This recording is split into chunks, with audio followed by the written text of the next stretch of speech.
Your hydrangea is loaded with leaves and almost nothing else. No flower heads, or a few pale ones hiding down low. That's not bad luck. It's not a weak plant.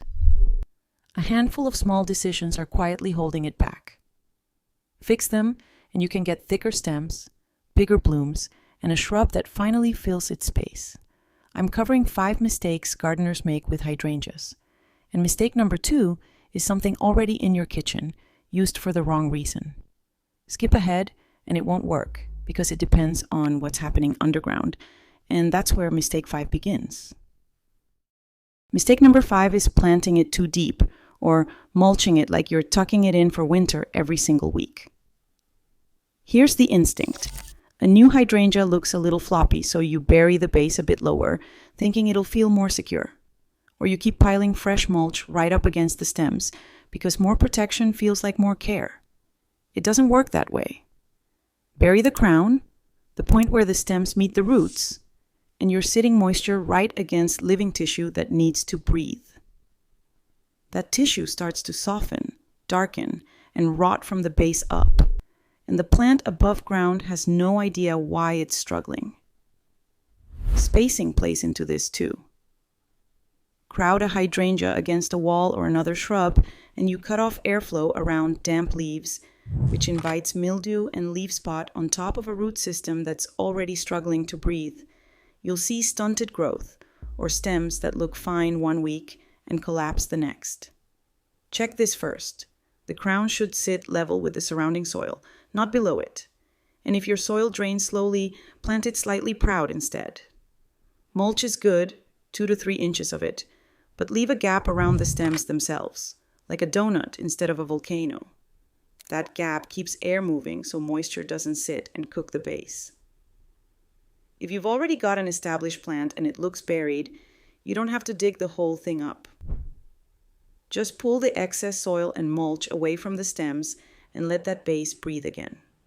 If you're planting or moving one this year, do it in fall or early spring while the plant is dormant, not in the middle of summer heat, and expect a little droop for the first couple of weeks while the roots settle back in. That's normal, and it doesn't mean you need to water more. Within a season, you'll usually notice new shoots pushing up from the crown instead of that slow, unexplained decline. Get this part wrong, and nothing else on this list will save the plant, because you're fighting rot the whole time. Mistake number 4 is putting your hydrangea in the wrong light and blaming everything else when it sulks. Most people assume more sun means more flowers. Full stop. For one type, panicle hydrangea, that's actually true. It wants close to 6 hours of strong sun to build sturdy stems and a heavy flower show. But big leaf hydrangea, the classic mophead and lace cap types, work differently. Give them a hot, exposed afternoon and the leaves go dry and papery at the edges, sometimes brown and crispy, and the whole plant droops like it's begging for shade. That's scorch. The plant losing water faster than the roots can replace it. Too little light causes the opposite problem. Stems stretch and go weak, reaching for brightness, and flowering drops off even though the leaves look perfectly healthy. The fix depends on which one you're growing. Big leaf and mountain hydrangea want morning sun with afternoon shade. Oak leaf and climbing hydrangea tolerate more shade than people expect, and panicle wants the most sun of the group. If you're in a hot climate, push everything toward more shade than the general advice suggests. Watch the plant for a week after you notice scorch or stretching, and if it's in a container, this is the easy one. Just move the pot. In the ground, a shade cloth for the worst afternoon hours can buy you time while you plan a proper move in dormancy. Fix the light, and you'll usually see the leaf color even out and the stems start standing up on their own instead of flopping toward whatever brightness they can find. Mistake number 3 is your watering habit, and this one catches even attentive gardeners. Hydrangeas have shallow roots sitting in the top few inches of soil, so they dry out fast, and the instinct is to water a little every day to keep up. That habit actually trains roots to stay shallow and weak, instead of growing down toward more stable moisture. So the plant becomes more fragile over time, not less.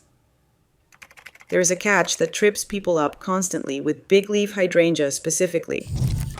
On a hot afternoon, it can droop dramatically even when the soil underneath is perfectly moist, because it is losing water through its big leaves faster than the roots can resupply it in the heat.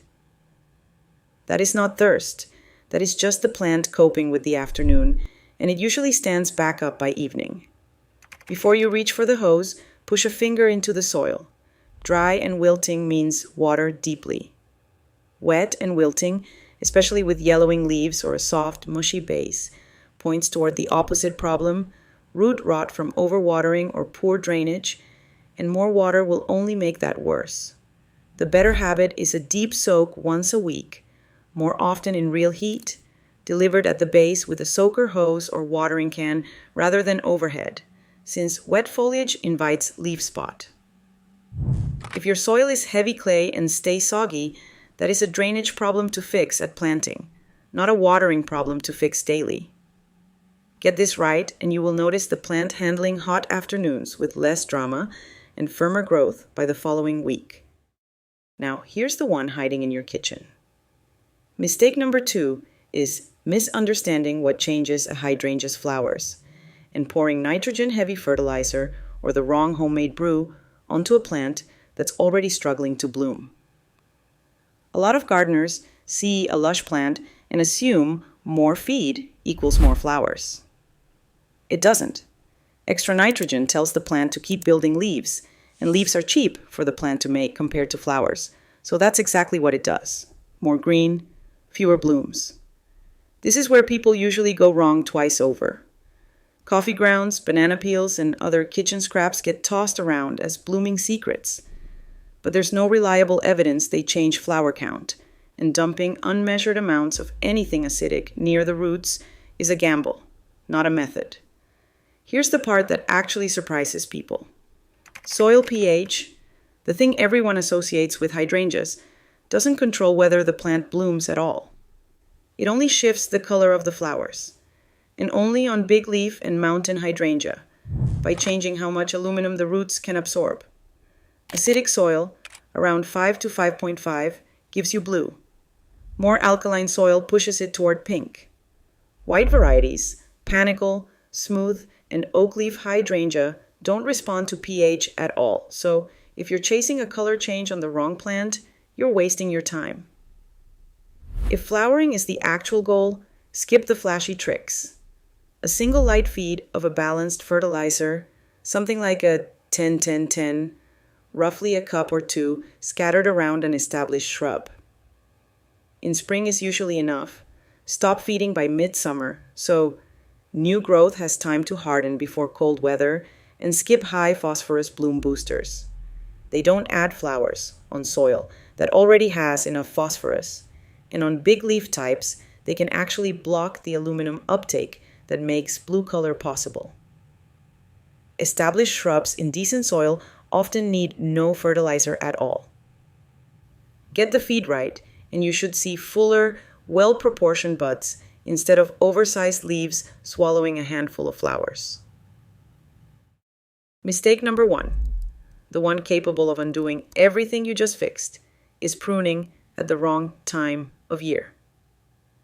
This is the mistake that makes a perfectly healthy, leafy hydrangea produce almost no flowers, and it's the most common reason people end up here in the first place. Hydrangeas split into 2 groups, and this is the part most gardeners never get told clearly.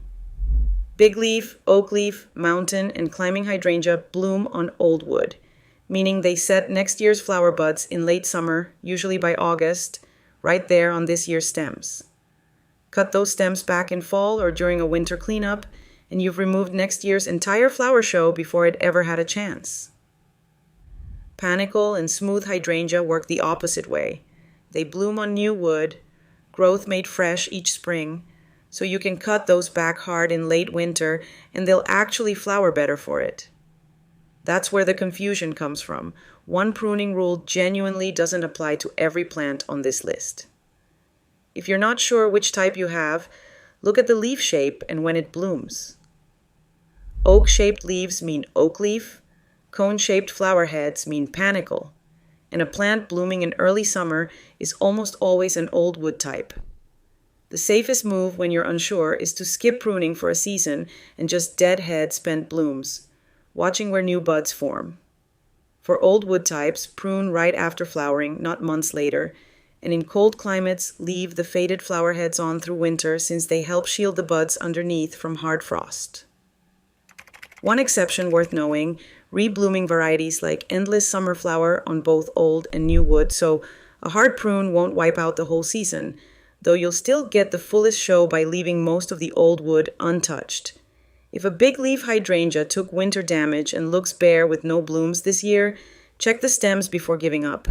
Scratch the bark gently and look for green underneath because living tissue often means the plant is recovering just a season behind schedule. So here's how it fits together. A buried crown rots roots before light or water even matter. Wrong light stresses a plant that's already trying to recover. The wrong feed trades flowers for leaves.